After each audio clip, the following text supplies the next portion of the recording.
এই সাদা জামাগুলো জিজ্ঞেস করো না, আর পিছনের ওই ফুলগুলো বড় বড় লম্বা। ওম সাইরাম, আমি দিশানি তোমাদের কাছে নিয়ে এসেছি নতুন একটা ব্লগ। আজ রবিবার, সকাল সকাল স্নান টান সেরে মায়ের সাথে বেরিয়ে পড়েছি। কোথায় যাচ্ছি চলো, ফলো মি। বাস এসে গেছে, উঠে পড়েছি বাসে আমার গন্তব্যস্থলে যাওয়ার জন্য। হাট বসেছে শুক্রবারে বক্সিগঞ্জে পদ্মা পারে।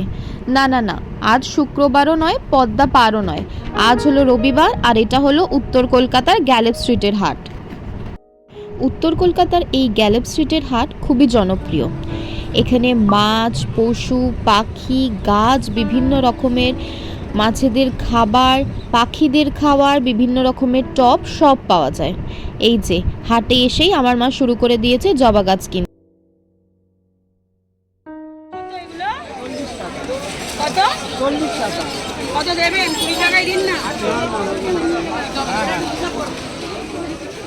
এই হাটে গাছের দাম যেমনি অপেক্ষাকৃত কম, তেমনি ভ্যারাইটিও প্রচুর বেশি।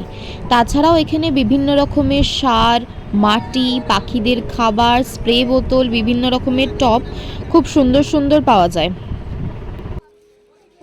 দুধারে রয়েছে রঙিন মাছের দোকান, আর রঙিন মাছ সাজাবার জন্য অ্যাকোরিয়াম, অ্যাকোরিয়ামের পাথর, সমস্ত কিছু একই জায়গায়। কি অপূর্ব দেখতে লাগছে না?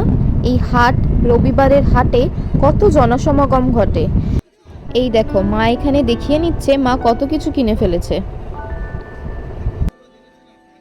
ধীরে ধীরে ভিড় ঠেলে এগিয়ে যেতে গিয়ে দেখি এখানে একটা খুব সুন্দর টবের দোকান, আর কত কালেকশন দেখছো।